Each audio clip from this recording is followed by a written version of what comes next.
Alright, so I haven't been very active online too much lately, but I've still been playing, and I still go to the arcade every other week. Um, but I still try to play at least a few rounds every, you know, day or two. Um, I want to make this video because I just did this match and I thought it was very interesting, and I wanted to explain a little bit about how my playstyle is evolving and what I think of certain things Remy can do. Um, Remy, in a sense, is a zoner character, and I do think that there are two different kinds of players that play Remy, and it's either a aggro rushdown, like, you know, I'm a fanboy of Dagger G, of course, and you watch him play, he's fucking in your face all the time, so that's where I get a lot of my inspiration from in my playstyle. Um, and then you have someone like, I don't know, Weatherman, who plays Remy how you might think Remy should play. Neither one is better. They're both amazing players, but two completely different playstyles. Um, like I said, I'm a Dagger fanboy, so there's a few things that has stuck out to me that he has said, and one of those things is he lived in Hawaii, and then when he came to the States to play Third Strike, he was like, okay, so these players play very fast, and they called it Cali style. This is something that's stuck in my head because I don't know. I like to play fast, ADD or something. I don't know. And I think this match is a perfect example of that. Um, you can see me do a few. I don't know. I like to call them shenanigans. Like earlier, I did the heavy uh, punch when he dashed in or jumped in, and I switched sides and confirmed into SA1. I'm playing very fast here, and I feel like when you do play fast, you can understand what they are looking for, because the only time they do anything is when you do something certain. Like, for example, I have a habit of doing CBK, and if they block, I'll do a crouch short. I notice he likes to throw there, so I can EX flash kick to beat the throw, or just dash back really fast. I'm also using a lot of light buttons to stuff his dashes, because I know, that's what Q likes to do. That's just my mindset lately. I've been trying to play super fast, I've been trying to play super in your face, super aggressive. Um, What's that one character in Street Fighter V's name? Lucia, the blonde hair? I saw a player at the top level playing her super rushdown, and I was like, hey, look, you can do that kind of shit with Remy if you really do. Different game, but same mindset. I've also been trying to incorporate neutral jumps into my game. That's something I learned from Juju, actually. Everybody knows Juju for his amazing Elena. Congrats on A rank. Not that rank really matters too much in Fightcade, but to get A rank, you do gotta put some work in. Juju's awesome. But a lot of people don't know Juju has a super fucking good Remy. Probably better than mine, and he doesn't even main Remy. He just kind of fucks around on him. Just a great player. But he uses neutral jump a lot, and I've been trying to incorporate that into my gameplay as well. He likes to use neutral jump heavy kick, but I like to use neutral jump medium kick. It just has a bunch of range, and it stuffs a lot of things that are coming in at you. With Necro, of course, I like using jump medium punch. But you can see against this Q player, I am trying to be super aggressive because I know two things. Q wants to do the dash punch thing, and he wants the taunt. In the past, what I would do is try to machine gun and try to get him to not taunt, but I don't know. I don't like doing machine gun. It's a cool trick, but once you get into the rhythm of it, all they have to do is jump twice, then they're in, Of course, you can mix it up with a slow and a heavy, and that's good if you have like a lot of health and it's the end of the round and you want to really get the win. But in my case, I just don't think it's worth it, really. Sorry, Smurf. I love you, though. You're great at machine gunning. I push a lot of light buttons to try to stuff that dash. It can do it. and I'm constantly partitioning those booms because I know he wants to get in. I noticed in the early rounds this guy loves to throw with Q, and I mean it's super strong. He's even using throw super. He eventually switches to the bane of Remy's existence in the matchup where you can do the punch, punch, punch, low punch.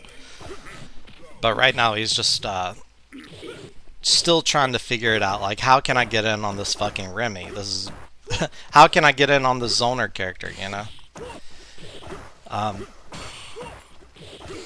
See how I do the CBK into the low short? A lot of characters or players will recognize I do that a lot, but if you don't recognize it, I'm gonna exploit it. That's the thing. One time I saw Justin Wan streaming, and he was like, yeah, it may seem like a obvious thing, but if your opponent doesn't know, you have to use it.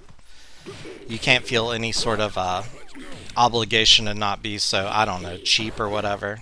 There's a lot of controversy there. People say his playstyle is cheap or whatever, but I think it's just smart. Later in the match, he starts to parry a lot, and you can see instead of me just in his face hitting buttons, I'll start to back up and I'll start to hit buttons to try to stuff whatever he's throwing out. Another thing I've been trying to do a lot more is use SA1, but I don't use it so much as a super, but as a utility. Like right now, it's just pushing him back. I can throw out a boom, I can get in his face. I'm not looking for damage whenever I use SA1. If I do use it and it does get damaged, then fuck yeah. But it's more so just get out of my face. It works great on characters like Q, Alex, Elena. You know, anybody who just wants to get Hugo, you know, anybody who just wants to get in on you. Now, when it comes to characters like Hugo, they're character specialists if they're playing fucking Hugo, and they know how to parry SA1, so you have to be a little bit more careful about that. Determining what your opponent knows and doesn't know, just based on the matchup and if they're actually playing that character, is huge. Because if you ever like played someone who picks Necro, and then like you play the first round or two, and then you say, "Oh fuck, hold on," you actually play Necro. You're not just like a person who plays this character. You kind of get a feel for that, and you know what you can and can't get away with. I do a lot of throws because sometimes that's just me being rude. Mind games is a crazy thing in Third Strike. That's me fucking up my super. But I always have that flash kick loaded whenever a Q does the charge. I like to do sweep, flash kick. See, I fucked up there. Because I know he wants to do the charge thing. Now with characters like Q, it's a little bit easier to kind of just send it. But if you're playing a top tier like Ken or Yun or something, fuck, you better make sure he's fucking doing it. Have a good read, have a good confirm. Because if you fuck up and they parry, you know, meterless Ken does like at least a third of Remy's health bar.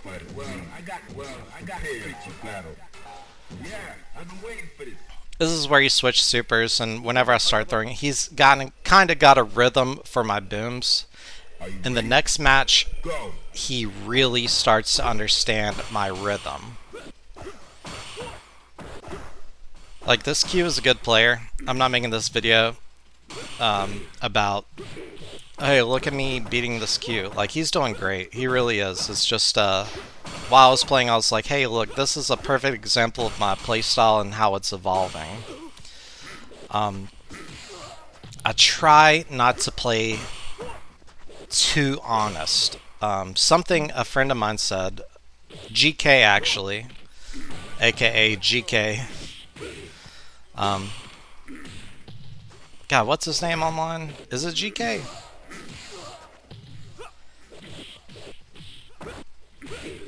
Well, whatever. He was playing me with Remy one time. We were at the arcade, and he was like, I was like, hey, yeah, Remy's an honest character. And he was like, yeah, a little bit too honest. And that's been ringing in my head ever since you said that about a month ago, because Remy really is an honest character, so you have to utilize everything he has. With that being said, Third Strike is all about the parry and frame traps. So you can parry OS a lot of bullshit, and then if you know that... God, I sound like I'm rambling, but I swear there's a point to this. You have to recognize if your opponent is just throwing out parries. If he's just throwing out parries every time. Kind of like what Dagger said in his Tricks of the Trade Volume 1 video. It's all, when it comes to Blue Nocturne, it's all about exploiting everybody's habit of hitting parry and a button. And once you understand that, that's when the mind games come in. And that's why I think Third Strike's the best game, really. But where was I going with that? Oh yeah, GK said Remy's too honest, and I do think that is the thing. So you really have to try your best to outplay your opponent. Something someone else said, a good friend of mine named Fade, and it's so simple. Get your opponent's health bar to 0 before yours gets to 0. And yeah, I mean, no shit, right? But think about it. That is the goal. Protect your health. That is your health. Go for it. Does that make sense? I mean, it sounds so rudimentary, but there's a lot of deep thinking behind it. Either that or I just smoked way too much pot when I was younger. Throwing out the booms, he switched supers and he can go right through it if he needs to. Starting next match, I starts keeping a little more distance, because if you notice this match, he is parrying a lot. He knows I'm going to come in, hit a button, and then that's when the mind games start. Instead of doing crouch short, I'm doing this goofy frame trap thing I like to do, where I throw a boom, especially on wake up. I do crouch short, and then I do heavy punch. And then immediately after I do a boom. And I would say, if I hit an EX boom, it's going to hit almost every time, because they're going to hit a button. I mean, heavy punch, standing heavy punch for Remy just looks so slow. You win. Now, But starting with this match, he really recognizes, hey, this motherfucker's aggressive, he's going to hit a button. And I saw that in the last rounds, so instead of getting in his face, I'm standing outside of his range. This is when I start to do like a mix up with my neutral. I start hitting buttons far away from him to try to stuff things, and then maybe get like I don't know, a fucking medium punch into a boom. This is me fucking up getting into the corner when I didn't want to, but I'm still using booms. Another thing about Remy's booms is that you have to think about it as an extension of himself. That is something else I wanted to talk about. Like, you see me standing there, being a little more patient, because I know he thinks I want to be aggressive. Then I start doing the dash in, dash out shenanigans bullshit I was talking about earlier. Lucky CBKs. If someone's pairing your CBKs, you're fucked, you know. I knew he was going to super there, but I thought maybe I could be cheeky. What was I talking about? Oh yeah, Remy's booms is like an extension of his arms. Kind of like Necro or Dawson. That's how you gotta really look at it. Like, a boom isn't a projectile for Remy, because he recovers so fast and he can follow up with it. And sometimes you can actually confirm your boom and do a CBK and hit him in the corner, you know, and then start doing some wacky shit. There's me using SA1 not as a damage tool, but as a pressure tool to keep advantage in the corner. My goal is keep him in the corner. I've been playing some Necro players, especially Cryowall. I notice this when I play him. He doesn't use his buttons in neutral in the middle of the screen to do damage or play footsies, really. He wants you to block so he can get the pushback, get you in the corner, and that's where all of Necro's goofy shenanigans are. Using shit like that in mind games and using everything to your advantage is how you play Remy, how you play any sort of low tier character. And it just goes to show how much character you can put into your chosen fighter into Third Strike, and why I really think it's the best fighting game ever, really. I love 6, I really do, but there's nothing like Third Strike. Thank you for coming to my TED Talk. I just thought this was a very interesting match, and I wanted to throw out some notes about my philosophy, where I'm at as a fighting game player, especially since I haven't been streaming. Shout out everyone at Abari. Good luck, GK. He's #1 right now in Jazzy. I love you, Clefairy.